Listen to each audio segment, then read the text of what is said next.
Supreme Court orders the Judicial Bar Council to release psychiatric records. Should the results of the psychiatric test given to candidates who are vying for the position of Supreme Court Chief Justice, but which were considered confidential, be released to the public? Senior justices of the High Tribunal want the Judicial and Bar Council to disclose the results of the psychiatric test of all the magistrates who were considered for the post. The justices who applied for the position of Chief Justice were Antonio Carpio, Arturo Brion, Presbitero Velasco, Teresita Leonardo de Castro, and Roberto Abad. During Tuesday's deliberation of the Supreme Court en banc, senior justices were insistent that the disclosure of the results of the mental test were necessary. The day before she was promoted to Supreme Court Chief Justice, the Manila Times revealed that then Associate Justice Lourdes Sereno had fared poorly in her psychiatric test, scoring a 4 with 5 considered to be the lowest possible grade. With her promotion to Chief Justice, Sereno now heads the Judicial Bar Council, the constitutional body that submits recommendation to the President whenever there is a vacancy in the High Tribunal.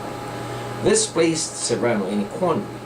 She could not pressure the Judicial and Bar Council to refuse to release the results without appearing to block the negative results of her own tests.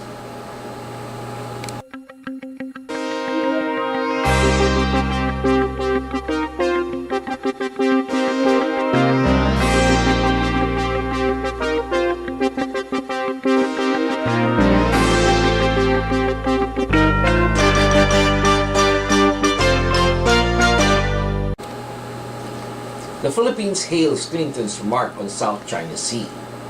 Philippine officials praised U.S. Secretary of State Hillary Clinton's call for a peaceful resolution of territorial disputes in South China Sea, saying she had bolstered Manila's stance. Defense Secretary Voltaire Gazmin said Clinton's backing for a peaceful resolution of the disputes and the passage of a code of conduct were objectives of the Philippines and had also been seeking. Clinton, on a stop in Indonesia September 3rd en route to China, warned against any coercion in the conflict-driven South China Sea and urged progress on a code of conduct to manage the overlapping disputes there. ASEAN members Philippines and Vietnam, which also lay claim to the disputed areas, have both accused China of pressing its territorial claims in the South China Sea more aggressively. In April, Chinese and Philippine ships faced off over the Scarborough Shoals, an outcropping of rocks in the South China Sea off the coast of the western Philippines. While the Philippines withdrew its vessel in a gesture to China, officials say Chinese ships are still at the shoals. China claims sovereignty over nearly all of the seas, which is believed to hold vast amounts of oil and gas. This body of water is the region's most important fishing grounds and has ship lanes that are vital to global trade.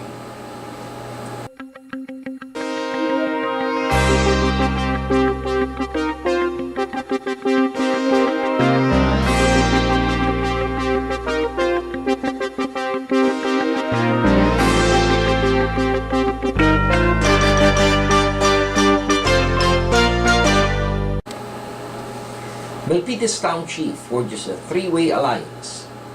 First elected mayor of Milpitas in 2002, Joe Esteves defended his seat handily in 2006 before rejoining the private sector, steering far from political circles, until 2010 when he reignited his troops to retake his old seat as mayor of Milpitas, and once more so convincingly. Now he's driving up a familiar road for his second re-election bid, and he hopes to preserve his 100 success record in style. Esteves has a new strategy. He has forged an alliance with political aspirants from diverse backgrounds, thereby broadening his own base as well as that of other political aspirants.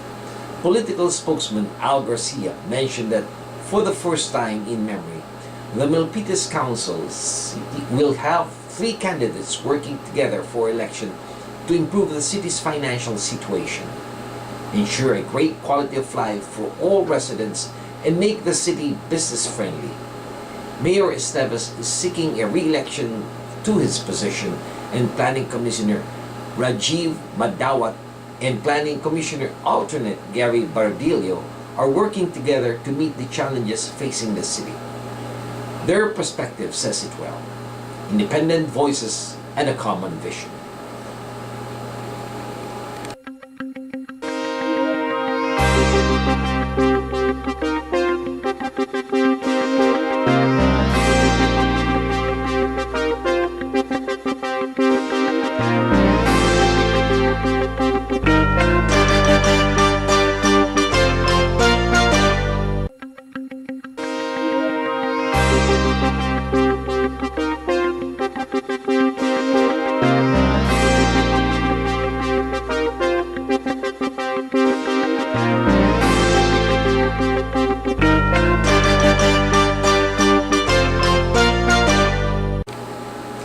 Ignorance and apathy are the greatest challenges in fight versus human trafficking.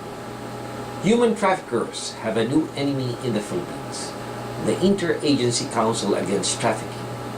It's co-chaired, and Philippine Department of Justice Undersecretary Jose Vicente Salazar was in the United States last Saturday, September 1st, to speak with Filipino groups about the program and progress of the Philippines' fight against human trafficking. According to U.S. Secretary of State Hillary Clinton, today it is estimated that as many as 27 million people around the world are victims of modern slavery, what we sometimes call trafficking in persons. According to Salazar, we have to expound on what human trafficking is because many confuse human trafficking and human smuggling. There must be an element of exploitation when it comes to human trafficking. So when a person is exploited sexually and brought to another country, he or she is a victim of human trafficking. But under the Palermo Protocols, someone who is exploited under working conditions is also a trafficking victim. The biggest challenge is not the lack of funding, support, or anything like that. The biggest challenge that are being faced by the government in its anti-trafficking efforts are nameless monsters called ignorance and apathy. According to Salazar, by ignorance, we mean the ignorance of the nature of operation and extent of these criminal syndicates, where victims will continue to be victims of the syndicate.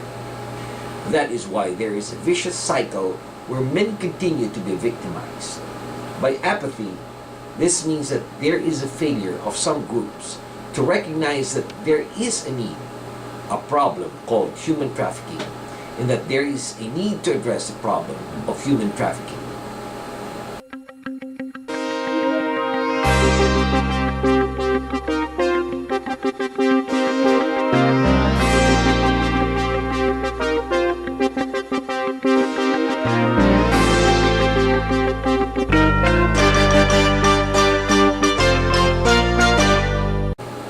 And finally, the annual Adobo Festival raked in a sweet taste of success in Union City, California.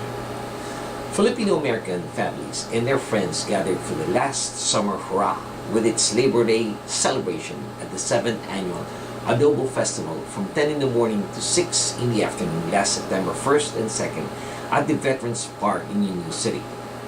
J.S. Cummins production top honcho Joey Cummins said that so far, this is the biggest and most well-attended festival he had ever since he started this festival in 2006. Union City Vice Mayor Pat Gacoscos and her fellow Filipino-American Council member Jim Navarro welcomed their local and out-of-town guests and other special guests such as California State Senator Leland Yee and Alameda County Commissioner Dr. Jennifer Ong. With over 80 booths that sold food, ethnic-made products, and services to an average packed crowd of around 4,000 plus people each day, there was something for everyone. On both days, J.S. Cummins production had a non-stop entertainment on stage, and local film and musical performing artists wowed the crowd. The MCs for the event were Dave Rodriguez, Jats Fernandez, and Sansu Ramsey. The Adobo Festival variety show and its prize-driven games prepared the audience for the late afternoon's GMA Live TV lineup Rachel Ann Go, who is also known as the Fierce Songstress, and Steven Silva, struck star Season 5 Ultimate Male Survivor. Supervised by its consultant Greg Macabenta. Present were GMA Pinoy local production representative Sansu Ramsey of the Sansu Show and Arnold Pedregal of Power ng Pinoy TV. And this has been your weekly news in review. This news has been brought to you by the premier Filipino-American newspaper here in the United States, the Philippine News. On behalf of the management and staff of the Philippine News, this is David Rodriguez signing off and thanking everyone for listening. Maraming salamat po. Have a wonderful week and mabuhay po sa inyong lahat.